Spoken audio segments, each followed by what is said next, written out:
اس طرح ہم تم سے وہ حالات بیان کرتے ہیں جو گزر چکے ہیں، اور ہم نے تمہیں اپنے پاس سے نصیحت کی کتاب عطا فرمائی ہے۔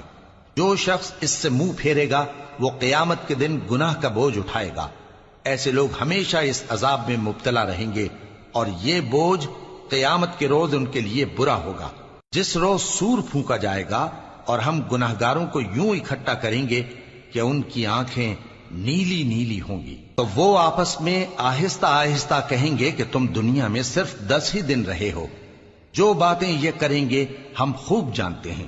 اس وقت ان میں سب سے اچھی راہ والا یعنی عاقل و ہوش مند کہے گا کہ نہیں، بلکہ صرف ایک ہی روز ٹھہرے ہو۔ اور اے نبی صلی اللہ علیہ وآلہ وسلم، لوگ تم سے پہاڑوں کے بارے میں دریافت کرتے ہیں، کہہ دو کہ میرا رب ان کو راکھ بنا کر بکھیر دے گا، پھر زمین کو ہموار میدان کر چھوڑے گا جس میں تم کوئی نشیب و فراز نہ دیکھو گے۔ اس روز لوگ پکارنے والے کے پیچھے چلیں گے اور اس کی پیروی سے انحراف نہ کر سکیں گے، اور رحمان کے سامنے آوازیں پست ہو جائیں گی، تو تم ایک ہلکی آواز کے سوا کوئی آواز نہ سنو گے۔ اس روز کسی کی سفارش کچھ فائدہ نہ دے گی مگر اس شخص کی جسے رحمان اجازت دے اور اس کی بات کو پسند فرمائے۔ جو کچھ ان کے آگے ہے اور جو کچھ ان کے پیچھے ہے وہ اس کو جانتا ہے، اور وہ اپنے علم سے اللہ کے علم کا احاطہ نہیں کر سکتی۔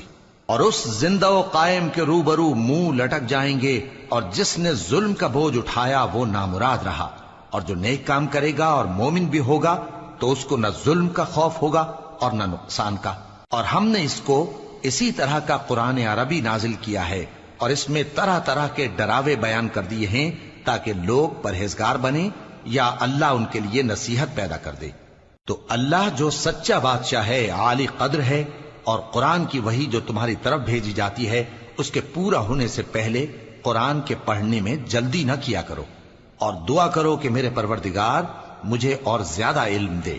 اور ہم نے پہلے آدم سے عہد لیا تھا مگر وہ اسے بھول گئے، اور ہم نے ان میں ارادے کی پختگی نہ پائی۔ اور جب ہم نے فرشتوں سے کہا کہ آدم کے آگے سجدہ کرو تو سب سجدے میں گر پڑے مگر ابلیس نے انکار کیا۔ اس پر ہم نے فرمایا کہ آدم، یہ تمہارا اور تمہاری بیوی کا دشمن ہے، تو یہ کہیں تم دونوں کو بہشت سے نہ نکلوا دے، پھر تم تکلیف میں پڑ جاؤ۔ جہاں تم کو یہ آسائش ہے کہ نہ بھوکے رہو نہ ننگے، اور یہ کہ نہ پیاسے رہو اور نہ دھوپ کھاؤ۔ پھر شیطان نے ان کے دل میں وسوسہ ڈالا اور کہا کہ آدم، بھلا میں تم کو ایسا درخت بتاؤں جو ہمیشہ کی زندگی کا باعث ہو، اور ایسی بادشاہت کہ کبھی زائل نہ ہو؟ سو دونوں نے اس درخت کا پھل کھا لیا تو ان پر ان کی شرم گاہیں ظاہر ہو گئیں، اور وہ اپنے اوپر بہشت کے پتے چپکانے لگے۔ اور آدم نے اپنے پروردگار کے حکم کے خلاف کیا تو وہ اپنے مقصد سے بے راہ ہو گئے۔ پھر ان کے پروردگار نے ان کو نوازا تو ان پر مہربانی سے توجہ فرمائی اور سیدھی راہ بتائی۔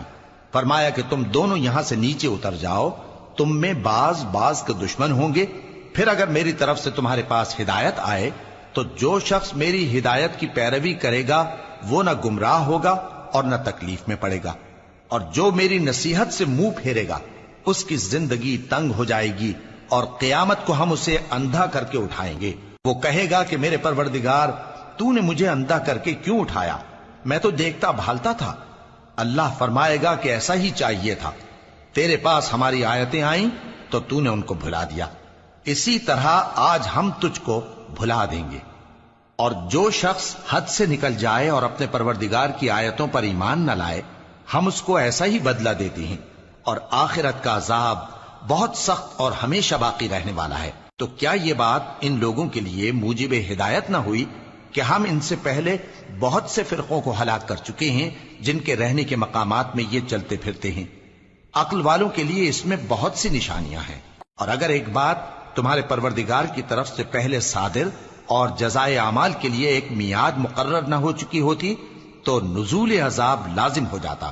پس جو کچھ یہ بکواس کرتے ہیں اس پر صبر کرو، اور سورج کے نکلنے سے پہلے اور اس کے غروب ہونے سے پہلے اپنے پروردگار کی تسبیح و تحمید کیا کرو، اور رات کی کچھ گھڑیوں میں بھی اس کی تسبیح کیا کرو، اور دن کے مختلف اوقات یعنی دوپہر کے وقت بھی، تاکہ تم خوش ہو جاؤ۔ اور کئی طرح کے لوگوں کو جو ہم نے دنیا کی زندگی میں آرائش کی چیزوں سے نوازا ہے تاکہ ان کی آزمائش کریں، ان پر نگاہ نہ کرنا، اور تمہارے پروردگار کی عطا فرمائی ہوئی روزی بہت بہتر اور باقی رہنے والی ہے۔ اور اپنے گھر والوں کو نماز کا حکم کرو اور اس پر قائم رہو۔ ہم تم سے روزی کے خواستگار نہیں، بلکہ تمہیں ہم روزی دیتے ہیں، اور نیک انجام اہل تقوی کا ہے۔ اور کہتے ہیں کہ یہ پیغمبر اپنے پروردگار کی طرف سے ہمارے پاس کوئی نشانی کیوں نہیں لائے؟ کیا ان کے پاس پہلی کتابوں کی نشانی نہیں آئی؟ اور اگر ہم ان کو پیغمبر کے بھیجنے سے پیشتر کسی عذاب سے ہلاک کر دیتے تو یہ کہتے کہ اے ہمارے پروردگار، تو نے ہماری طرف کوئی پیغمبر کیوں نہ بھیجا کہ ہم ذلیل اور رسوا ہونے سے پہلے تیرے احکام کی پیروی کرتے۔